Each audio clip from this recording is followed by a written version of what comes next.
رانا صاحب، سب سے پہلے بات تو شہباز شریف صاحب کی کارکردگی کے حوالے سے مریم اورنگزیب نے جو رپورٹ جاری کی ہے، کیا سمجھتے ہیں کہ واقعی وہ کارکردگی رپورٹ برحق ہے یا پھر صرف زبانی جمع خرچ ہے؟ بسم اللہ الرحمن الرحیم، الصلاۃ والسلام علیک یا سیدی یا رسول اللہ، الصلاۃ والسلام علیک یا سیدی یا حبیب اللہ۔ یا سر مجھے بھی وہ کارکردگی رپورٹ سن کے دیکھ کر بڑا مزہ آیا، اور آپ کو بھی لازمی بات ہے، آپ نے بھی اس پہ بڑا غور کیا ہوگا۔ مجھے ایک بات بتائیں، جب کوئی کام خراب ہوتا ہے کہتا ہے 2 ہفتوں میں کس طرح ٹھیک کر لیں گے، تو 2 ہفتوں میں کون سی جادو کی چھری ایسی آ گئی ہے کہ جو چیزیں سستی ہو گئی ہیں؟ ذرا مجھے مارکیٹ میں کوئی ایک چیز سستی دکھا دیں۔ آپ کو میں نے کل بھی کہا، پروگرام میں کہا کہ نیمبو کا کیا ریٹ ہے، چکن کا کیا ریٹ ہے، مٹن کا کیا ریٹ ہے، سبزیوں کا کیا ریٹ ہے۔ آپ ذرا غور کر کے دیکھ لیں کہ یہ کس نہج تک پہنچ چکے ہیں، کیا اس وقت پرائز ہے۔ کاغذوں کے اندر بہترین پرائز ہے ہر چیز کی، کاغذوں میں اگر آپ ڈیٹیل دیکھیں کہ کاغذات وہ جو مارکیٹ کمیٹی کا کاغذ آتا ہے، وہ جو یہ میڈیا کے اندر لہراتے ہیں، ان کاغذوں میں چیزیں اتنی سستی ہیں کہ اتنی پاکستان کی تاریخ میں نہیں ہوئی۔ ان کاغذوں میں ترقیاتی کام اتنی تیزی سے ہو گئے کہ جس کی حد ہی کوئی نہیں ہے۔ ان کاغذوں میں ہر وہ چیز اس طرح ہو رہی ہے کہ جیسے آپ نے رات کو سڑک شروع کی اور صبح وہ سڑک بن گئی، رات کو موٹر وے پہ آپ نے ایک چیپٹر شروع کیا، صبح تک وہ کمپلیٹ ہو گیا۔ اور بھائی کوئی بھی کام 8 دنوں میں یا 16 دنوں میں یا 20 دنوں میں تو آپ کے کاغذات ہی مکمل نہیں ہوتے کہ آپ نے اس ٹینڈر کو کس طرح ایشو کرنا ہے، اس ٹینڈر میں کس کس پارٹیوں سے آپ نے بولی لینی ہے، ان ٹیسٹ پہ کس کس پارٹیوں کو اوکے کرنا ہے، پھر اس کے بعد ان کے ڈاکومنٹس کیا ہوں گے، کہ ساری چیزیں ہوتی ہیں۔ مجھے نہیں سمجھ آتی، پہلے دور حکومت میں بھی، عمران خان کے دور حکومت میں بھی یہی ہوتا رہا اور اب بھی یہی ہوتا رہا۔ آپ دیکھیں، مجھے زیادہ جو چیزیں میں دیکھ رہا ہوں، جو تیزی میں حکومت کی دیکھ رہا ہوں، جو میں وزیر اطلاعات کی پریس کانفرنس دیکھ رہا ہوں، جو میاں شباشی صاحب کی میں تیزیاں دیکھ رہا ہوں، جو مسلم لیگ نون کے لوگوں کی ایکٹیویٹیز دیکھ رہا ہوں، جو مریم نواز کی عوامی رابطہ مہم دیکھ رہا ہوں، مجھے یہ لگ رہا ہے کہ یہ الیکشن کی تیاری کر رہے ہیں، اور الیکشن کی تیاری کی صورت میں ہی فوری طور پر آپ قیمتوں میں ریلیف کی بات کرتے ہیں، آپ فوری طور پر اپنی پریس کانفرنس میں ایسی چیزیں کرتے ہیں کہ جس سے آپ کی کارکردگی نظر آئے۔ اگر آپ نے 1.5 سال رہنا ہے تو 1.5 سال کی کارکردگی رہنے کے لیے پھر آپ کو 2 یا 4 یا 6 یا 2 دن یا 5 ہفتوں کی میں فوری طور پر کارکردگی نہیں دکھانی ہوتی ہے۔ 2 ہفتے تو اگر 1.5 سال رہنے والا سب سے پہلے یہی کہتا ہے کہ بربادی ہوگی، جنہوں نے برباد کر دیا ہم فوری ٹھیک نہیں کر سکتے۔ اگر فوری کمی ہو رہی ہے تو اس کا مطلب ہے پیسہ موجود تھا، اگر فوری کام ہو رہا ہے تو اس کا مطلب ہے کہ کچھ نہ کچھ ایسا تھا کہ جس سے ان کو ملا، جس کو یہ استعمال کر رہے ہیں۔ تو یہ بڑی کلیئر ہے۔ دیکھیں، اس وقت تک عوام کو ریلیف نہیں ملا، اب عوام 3 سال 4 سال یا 5 سال سے ریلیف کی تلاش میں ہے، ریلیف نہیں ملا۔ عوام کو جب ریلیف ملے گا تو آپ دیکھیں گے کہ ہر وہ بیانیہ چاہے وہ کسی کا بھی ہو وہ ختم ہو جائے گا اگر عوام کو ریلیف ملے گا۔ تو اب عوام کو ریلیف دینے کی باری ہے، جو ابھی تک ہمیں نظر نہیں آ رہا۔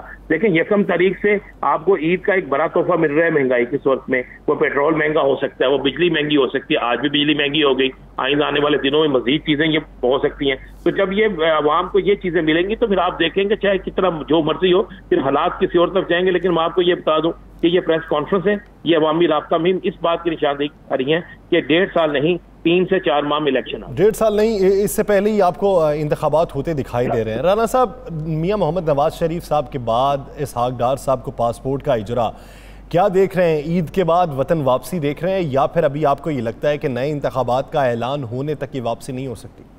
دیکھیں، میرے پاس جو ایک اطلاع ہے اور یہ مصدقہ اطلاع ہے کہ اسحاق ڈار صاحب جو ہے وہ پاکستان آ رہے ہیں، عید کے بعد آ رہے ہیں، اور اسحاق ڈار صاحب کے بعد جو ہے باقی لوگ پاکستان آنا شروع ہوں گے۔ اسحاق ڈار صاحب جو ہے ان کو پاسپورٹ جاری ہو گیا۔ اسحاق ڈار صاحب پہ جو الزامات ہیں وہ ڈائریکٹ نیب یا دیگر معاملات میں ہیں، اور اس وقت حکومت موجود ہے، حکومت کے بعد پراسیکیوٹر سارے معاملات جو ہیں حکومت خود دیکھ رہی ہے۔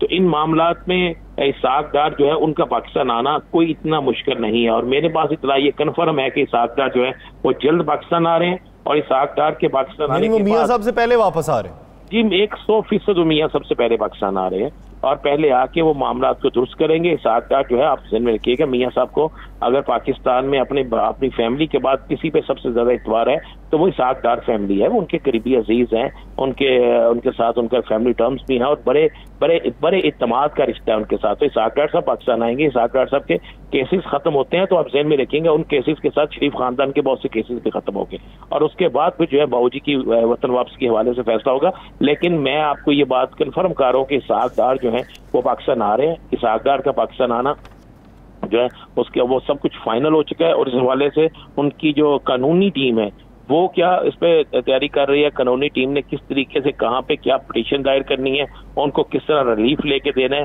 اور دوسری بات میں آپ کو یہ بھی بتا دوں، میرے پاس تو یہ بھی اطلاعات ہے کہ میڈیکل بنیاد پہ بھی بہت سے لوگوں کو بہت سے ریلیف ملنے جا رہا ہے، تو اسحاق ڈار صاحب پاکستان آ رہے ہیں اور جو جلد پاکستان آ رہے ہیں یہ پاسپورٹ جاری ہونا۔ اب آپ نے یہ اشارہ کس کی طرف کیا؟ اسحاق ڈار صاحب کی طرف کیا یا بڑے میاں صاحب کی طرف کیا؟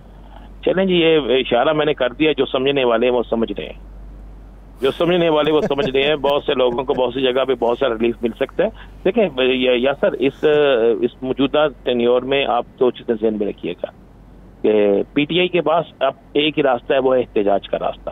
حکومت کے پاس ایک ہی راستہ ہے کہ وہ چاہتے ہیں کہ کسی طریقے سے اس ٹینیور کے اندر ایک تو ہماری عوامی مہم بہتر ہو جائے، اور عوامی مہم سے بہتر وہ سمجھتے ہیں کہ وہ مقدمات جو ان پر بنے ہوئے ہیں، وہ مقدمات جو آنے والے دنوں میں ان کے لیے تنگی کا سبب بن سکتے ہیں، وہ مقدمات جو آنے والے دنوں میں ان کے لیے بندہ بن سکتے ہیں، ان مقدمات سے ہمیں کسی طریقے سے نجات ملے، اور ان مقدمات سے نجات کے حوالے سے وہ تیاری ہو رہی ہے۔ میری ایک وفاقی وزیر سے بات ہوئی تو میں نے کہا جی آپ ڈیلیور کر لیں گے؟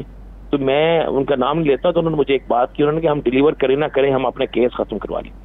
یہ میں آپ کو وہ چیزیں کہہ رہا ہوں جو میری خود بات ہوئی ہے۔ تو یہ اصل ان حالات کے اندر یا پاکستان کو بے انتہا مسائل درپیش ہیں، اندرونی بیرونی، جب پاکستان کے اندر رانا صاحب کیس ختم ہونے کا نئے انتخابات کے بعد برسر اقتدار آنے سے کوئی تعلق ہے یا نہیں ہے؟ کیوں نہیں ہے جی؟ مجھے بتائیں، کیس ختم کروا کے آپ نہیں آ کے کرکٹ میچ کھیلنا ہے؟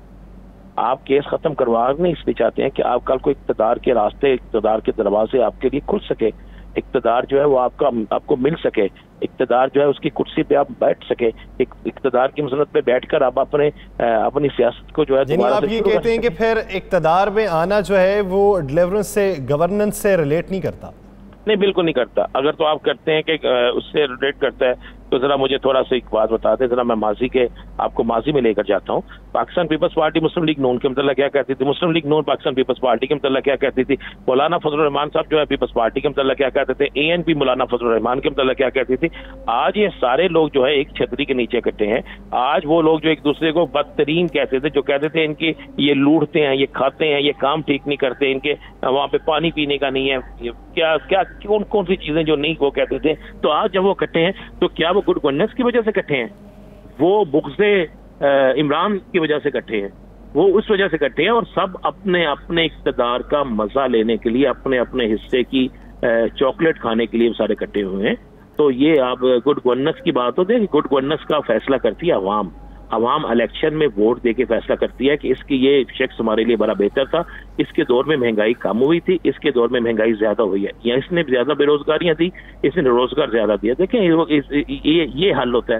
اگر آپ کہیں کہ میں آ جاؤں، میں کہوں آپ آ جاؤ، ہم بیٹھ کے ایک دوسرے پہ تنقید کریں اور بیٹھ کے سارا کچھ چلاتے رہے، تو یہ تو ایک وہ چیز ہے کہ ہم نے خود ہی پھینکا، خود ہی کھایا، اس سے نہیں چلتا۔ اگر تو آپ نے گڈ گورننس دیکھنی ہے تو پھر عوام میں جائیں، عوام میں جا کے گڈ گورننس دیکھیں، عوام کی عدالت میں جائیں۔ عوام الیکشن کہتی ہے، الیکشن ہوں گے، جو جیتے گا اس کی گورننس، اس کے حالات بہتر ہوں گے، اس کا بیانیہ بہتر ہوگا۔ یہ سر